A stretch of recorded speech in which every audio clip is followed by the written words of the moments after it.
going to go into superintendent's comments, and then he's going to give you the signal. Okay. Okay. Great. All right. Welcome, everyone. Good evening. This is the regular meeting of the Suffern Central School District Board of Education for Tuesday, May 19th, 2026. May the record reflect that all board members are present, and we will begin with the Pledge of Allegiance. I pledge allegiance to the flag of the United States of America and to the republic for which it stands, one nation, under God, indivisible, with liberty and justice for all.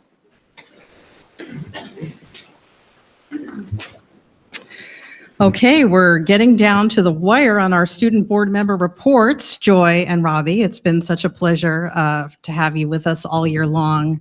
And I know you both have incredibly busy schedules, but we really appreciate that you've made time to be a part of this and to walk into the unknown as the first ex officio student board members for the Board of Education. So thank you so much for being a part of it. And I know that you both have plans in the future. I was wondering if, Robbie, you'd like to talk about where you're headed after you leave Suffern High School and what you're going to be studying and what was important to you about your time in Suffern. Hey everyone, good evening. So next year I'm going to be going to the University of Delaware for music education and a potential minor in history or political science. I think music in my life has always been so important to me ever since I was very little. And history on top of that, they've been like my two biggest passions, and to be able to study not just one, but both in college and possibly in my career is an absolute blessing. And I wouldn't have done it without my teachers, my parents. Well, my parents are also my teachers. So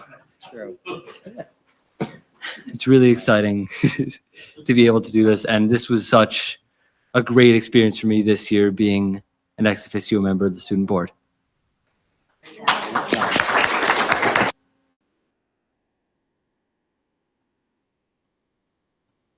Joy, did you want to share anything? I don't want to put you if you don't want to. Next year, I'm going to Yale University to study molecular biophysics and biochemistry with a potential minor in global health studies. And I would like to thank all my teachers, especially in the STIR program, and my AP chemistry teacher, Mr. Johnson, for inspiring me to go down this path.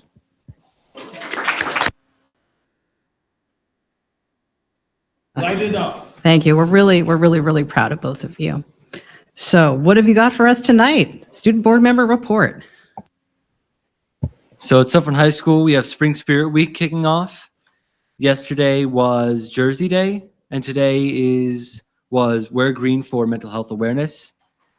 And on Thursday, there's going to be extended lunch where there's ice cream trucks, other food trucks, bouncy castles, cupcakes. It's really fun. Spring concerts are upcoming or are underway. I have about 2 more left. So, and Memorial Day weekend's extra long this year because we didn't use too many snow days. Friday, Monday, and Thursday are all off, so we got a nice 5-day weekend.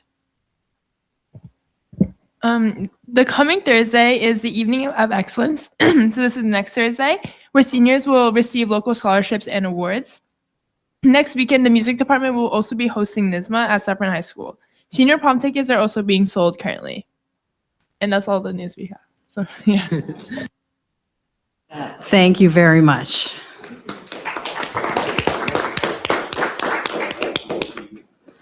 Okay, we're going to move on to the next item, which is the minutes of the regular meeting of May 5th, 2026. Has everyone had an opportunity to review the minutes? Do I have a motion to accept the minutes for May 5th, 2026? Mr. Shapiro, second. Mr. Andert, all in favor signify by saying aye. Aye. Anyone opposed? Any abstentions? Okay, superintendent's comments. Thank you so much, everyone. I'd like to first start off by welcoming Anaya Ali and Esmeralda Sabina Ramirez, 2 of our incredible students from Suffern High School who are representing the Interact Club this evening. They're here to spotlight their recent Pink Pouch project. It is inspired by Suffern Rotary's Period Product Initiative after hearing member Elizabeth Stevens speak to the Rotary Club. Thank you for being here, ladies, and for sharing this with us, as well as thank you to your advisor, Ms. Wicks, for helping you with this project. So I'm going to ask the two of you to stand up, go to the podium, and I know that you have a couple of slides and some important messages that you want to share with all of us. Thanks so much for being here.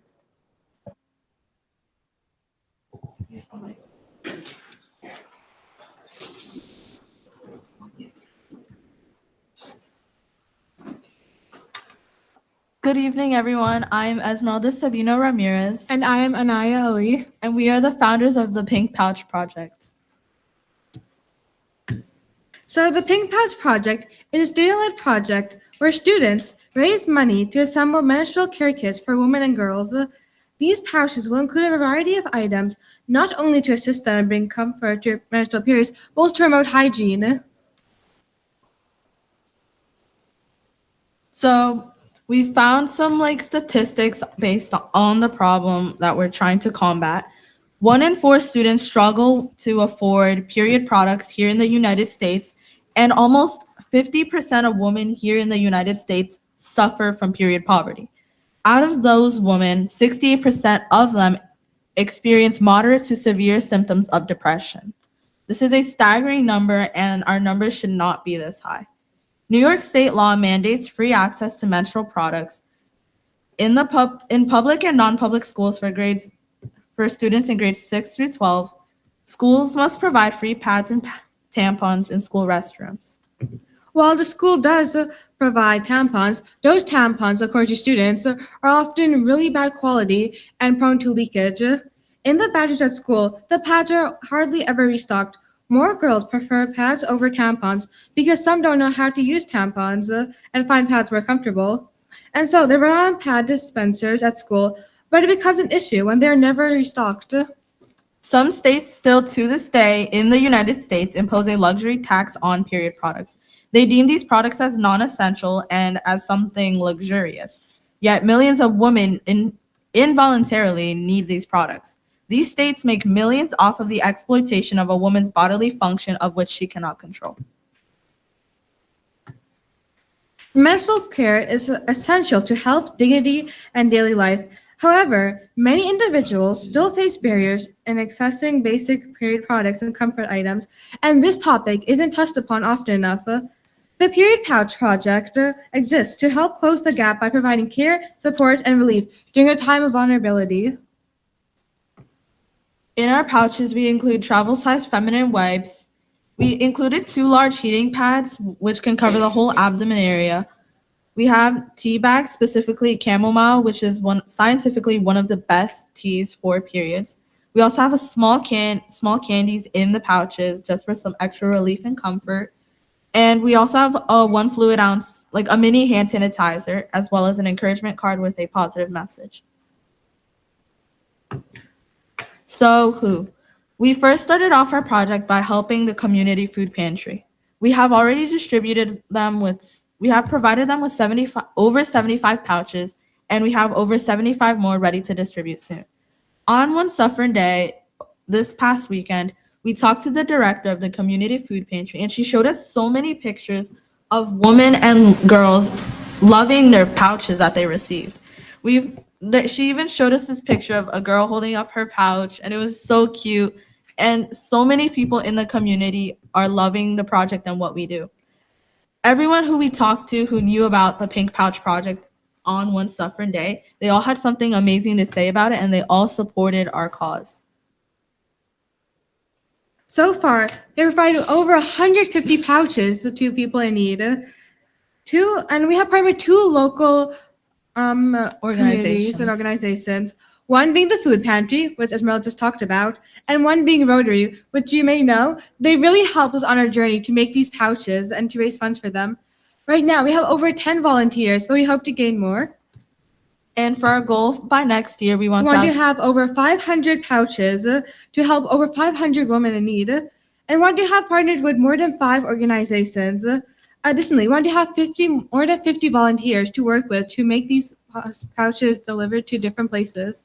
We plan on partnering with other local middle schools and high schools in the area, as well as potentially like Good Samaritan Hospital, who would probably benefit well from these pouches. We would like to get more student volunteers through other clubs such as the Medicine Club or the Red Cross Club, who we already have connections with, as well as working with other Interact chapters in the area to achieve more volunteers and more distribution of the kits. As you all may know, May is Menstrual Health Awareness Month. There will be a legislative meeting held to raise awareness for period poverty and menstrual equality. Rotary, who we partner up with, will also be speaking. We hope to see you all there. And don't forget to wear red. Here we have a QR code for our Instagram and our website, and we have some business cards we'd like to hand out, if that's okay, where we have our QR code as well as like our LinkedIn, Instagram, etc. Thank you.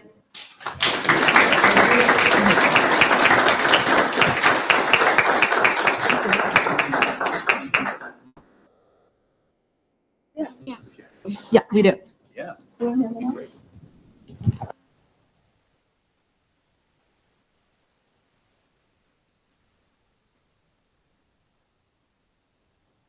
Excuse me, they can't hear me out in wherever. Now they can. You indicated the Rotary had provided some assistance? That was the Suffern Rotary? Yes, Suffern Road. Okay, all right. I just wanted to clarify that. I'm just thinking ahead for maybe somebody else to contribute. Thank you. All right. Thank you. Thank you so much, ladies. I really appreciate you coming in here and sharing this with us. If you'd like to distribute those cards now, you're more than welcome to do so. I just want to make a few comments about your presentation and, more importantly, the work that you're doing right now. Thank you very much. Many of you may have heard us talk a lot about our blueprint for excellence here in the Suffern Central School District. And our community really came together to formulate that blueprint and come up with 4 core values for our district. The first one is commitment. And I must say that the two of you and the students that you're working with have demonstrated tremendous commitment to this work and this project. Years ago, this is a topic that never even would have been mentioned. And yet I'm so proud of the two of you for being up at the podium on a live stream sharing this important message. It really should be a part of common language and the important work that you do. So I really want to commend you for that commitment. Compassion, you talked about the challenges, the depression that some women feel who don't have the supplies that they need. So, you know, that's really a demonstration of great compassion for those who are in need.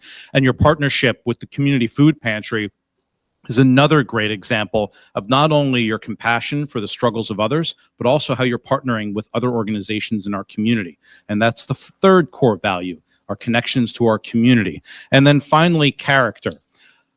The work that you're doing is demonstrating incredible character. You make us so proud for not only embarking on this work, working with trusted adults who feel equally passionate about this, but really getting up and showcasing that you believe in something and you're standing up for making an improvement. So kudos to you, congratulations, and thanks so much for presenting this here to us today.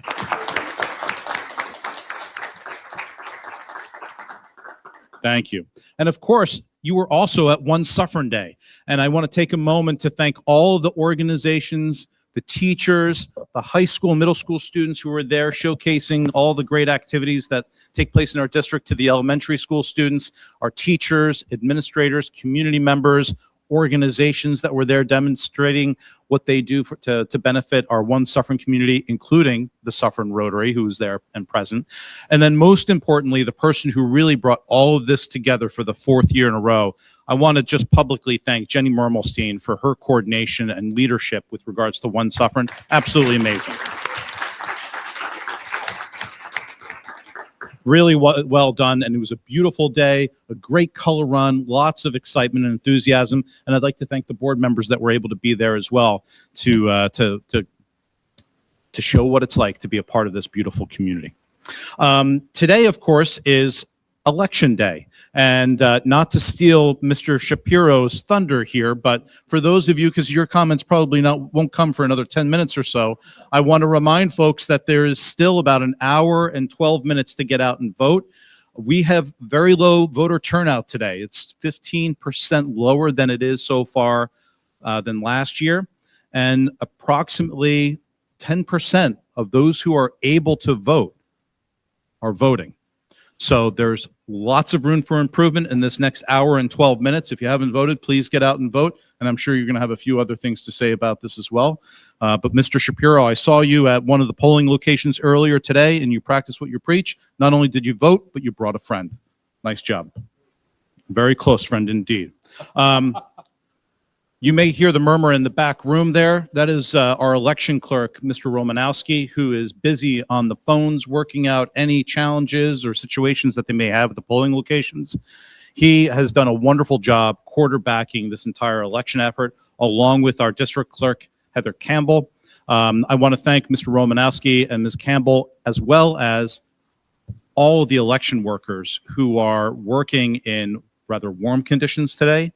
They were here around 5 a.m. this morning and won't be leaving until after 9 p.m. this evening. So if you get a moment to thank them, please thank them for their dedication and work in promoting democracy, even on such a hyper-local level. And then my final comments this evening revolve around two policies that the board is going to be considering this evening that I want to share a little bit of information with the public on. There's been some talk in our district about the need to re-register students periodically as they move through their pre-K through 12th grade continuum in the district. I want to be clear that all individuals, when they come into the Suffern Central School District, must register. They must show the proper documentation proving that they do in fact reside in the district. And we do engage in multiple checks when there's a suspicion that perhaps a family is not still residing in the district. And I can share at a future date with the Board of Education and with the public the findings that we've had in any particular year. And I can, of course, also share that information with regards to this year's findings. But the board's policy committee has had multiple discussions about the idea of having all students re-register at different times throughout that pre-K through 12 curriculum. And so if this policy is approved in the first reading today, and then the second reading is approved at the next board meeting, we will be requiring all incoming ninth graders next year and their families to re-register their incoming ninth graders once again. So that means that all ninth graders will have to provide renewed documentation, whether that's proof of a lease or a rental agreement or an affidavit that a family lives in a particular residence throughout the district, along with other supplemental materials like utility bills and things of that nature to prove that they indeed reside in the district. So we'll be doing that in time for when all students arrive for the beginning of school next year. We will take a look at the results, what that yields. And then if we decide as a policy committee and a board of education that we need to expand that effort, we can certainly consider doing that for other grade levels as well. This is a first big step for the Suffern Central School District, and I think that that will do a lot to address maybe some of the concerns that are out there with regards to question marks on whether or not individuals live in the district and continue to attend our schools. The second policy that I want to mention before we go over to regular business is the device-free schools policy, otherwise known as the cell phone policy that Governor Hochul instituted around this time last year, July 1, it went into effect, where students pre-K through 12 are not allowed to have an internet-enabled device in school from the beginning of school to the end of the school day. That policy has been in effect in our district for some time, pre-K through 8th grade. But there was some leniency at the high school level. This is the first year that we completely removed access to all cell phones from the beginning bell to the end of the day bell. However, as whenever you put in a new practice or policy, there's some kinks that need to be worked out, and there were plenty of kinks this year. I want to commend Dr. Adler and the team of students and staff that served on his committee to talk about how they can retrofit or revise that policy to make it tighter, to make it comply in a more how should I say this, in a more complete way with what the governor has mandated schools to do. So stay tuned. We'll be having some additional information for the board on what that will exactly look like. Some of you may be hearing about school districts that have been utilizing pouches or other ways of securing cell phones so that students don't have access to those. That information will be forthcoming, as well as we will be eliminating the ability for students to bring in their own device, such as iPads or laptops on their own at the high school level. We're finding that many students in our high school, not all, but many students are utilizing those devices to access all the tools that Governor Hochul's law is designed to prevent, namely texting, social media, things of that nature. So I wanted to put that out there. That is something that we are continuing to refine, and we'll have more information forthcoming to the Board of Education and the public, and especially high school students in the weeks ahead before the end of the school year. That was a lot. Thus concludes my superintendent's report. All right, thank you very much. And thank you also to the representatives from the Interact Club for being here tonight and for telling us about the Pink Pouch Project.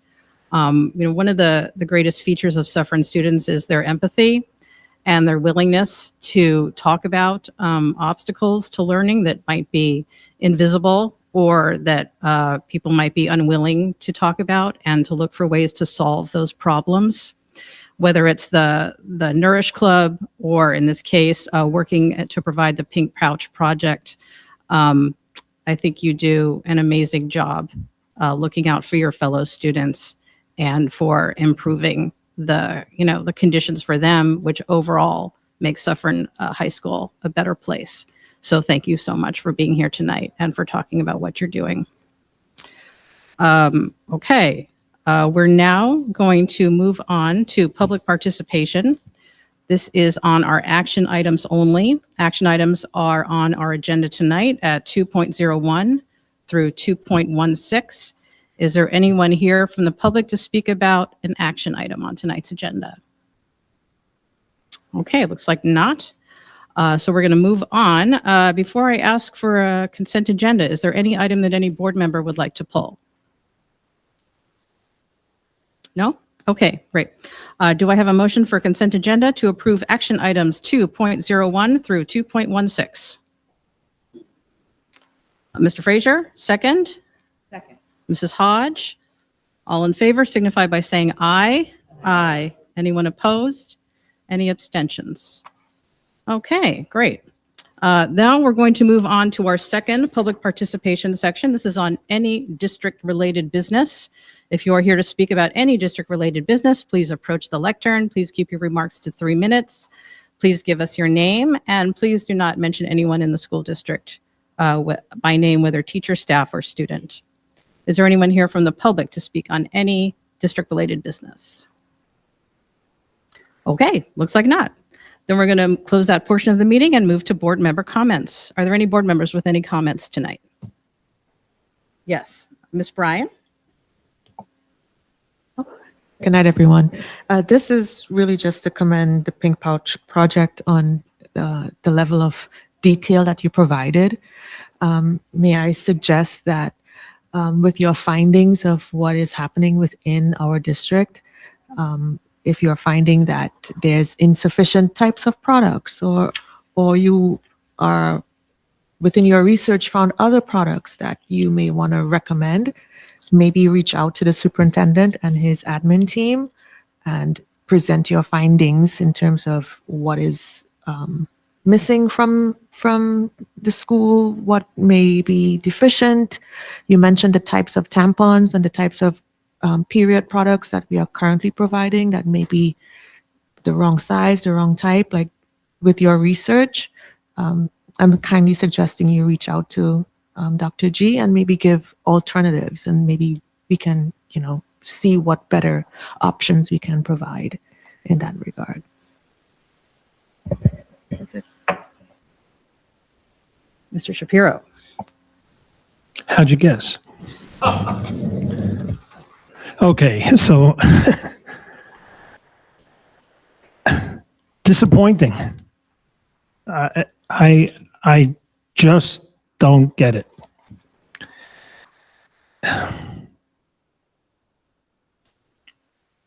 let's just say that there were 10,000 registered voters in the Suffern School District. And if our numbers from last year, which were not great to say the least, and were 5 to 15% lower this year, lower, okay. And I don't know how many people watch the streaming of this or go back a day later, because if they go back tomorrow and listen to me say anything, they can't vote. It's, you know, it's over tonight. It's over in about an hour. I mean, I don't know what we have to do to get people out to vote. And I'm just not talking about this election. I'm really talking about any and every election. People have to vote. You have to vote. If you're not happy with something, you should be voting. If you're happy with something, you should be voting. In other words, you should be voting. It's just that simple. And I know I'm preaching to the choir because you're here. Maybe what we have to do is send out invitations to the public every 2 weeks. And invite them to a board meeting and have them physically come and fill this up. Or maybe we'll have so many people, we'll have to go to the middle school auditorium or to the high school auditorium. I just can't believe, I mean, here we had 2 young ladies talk about something that is not easy to talk about, and you did a great job. And kudos to you, kudos to Interact, kudos to your family, really terrific. And yet the community doesn't come out and support and come out and do things such as voting and listening to what goes on at a board meeting. And it doesn't have to be a crisis like, oh, this was said, you know, we all have to go there. No, you should come and you should listen and be part and be involved in the community. It is so disappointing. But anyway, today was a great day. You know, the weather was great. I was driving back from Rutgers because of a graduation for my granddaughter, who is a Suffern graduate. And my car is reading 101, and then all of a sudden it dropped down to 83, and all of a sudden my wife says, Paul, it's raining in Suffern. I said, how could it be raining in Suffern when 5 minutes ago my car was reading 101 degrees? Not my speed wasn't 101, no. It was it definitely wasn't, because my wife was with me. So today was a great day, but it just hurts that people don't come out to vote. But like I said, I'm preaching to the choir. Somehow, I don't know. We have to have cars going around neighborhoods with big speakers like they did in the 40s and the 50s, and saying, "Get out to vote! Get out! Everyone, come out to vote! Don't forget to vote! Make sure you're registered." We have to do something, because this is not sustainable for this school district. And people are looking at us, I'm sure, and saying, "Ooh, look how few people voted. So that's not a good thing." So anyway, thank you, ladies, for tonight. I have two daughters. I have a granddaughter. I have a sister. I have a wife. I get it. Okay. And reading some of the statistics, it's really it's a shame. It really is. But you're doing your part. So thank you very much. I'm done. I was probably done 10 minutes ago, but that's all right. Any other board member comments? Okay, well then I will like to make a few comments. First of all, at our last meeting, we commended Joy Yin for her Suffern's first ever world champion in her DECA event. And I would like to acknowledge Robbie Schwartz, who was Suffern's nominee for the Roger Rees Award, which is a huge honor in high school musical theater.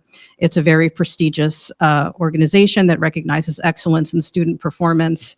And so I just want to say congratulations for being Suffern's nominee. For anybody who doesn't know, Roger Rees, the late Roger Rees, was a Tony-nominated actor, as well as a director and a teacher, and really highly regarded by all of his peers. So so glad you got to participate in something like that.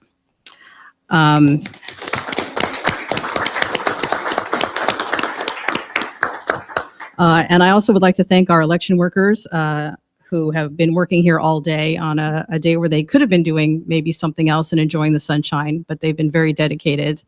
And Mr. Romanowski, who this is a full year project for him to make sure elections go off well. And also our district clerk, Ms. Heather Campbell, plays a huge role in making sure that things run the way they're supposed to. Not much help from the board, but thank you, Heather, for doing that. And we do have an hour left before the polls close. So if you're watching this meeting and you haven't voted yet, although if you watch school board meetings online, you're probably the kind of person who has already voted. But tell a friend, and anybody can still get out and vote before the polls close. And I also just wanted to say that I feel like, you know, despite the number of people who either have or haven't come out to vote, I really feel like the district made a huge effort this year in getting the word out, more than in any other year that I've been a part of the district, whether it was texts from Dr. Gunderson, emails, the Excelsior newsletter that came out, social media. We saw announcements on Instagram and on Facebook and every other social media platform that the district participates in. We had information on our website. Mr. Shapiro was the one-man show here, making sure that the word got out at board meeting after board meeting after board meeting. Dr. Gunderson himself was at the Suffern High School band concert last night, making an announcement about it. So, you know, I don't know what it takes, but I do feel that the district is really putting a lot of effort into getting the word out that this election is happening and that it's important. So with that in mind, I want to say that for the rest of the evening, here's what the plan is. First of all, our next meeting will be June 2nd. That will be at Suffern High School in the cafeteria. And we will be acknowledging the retirees from Suffern.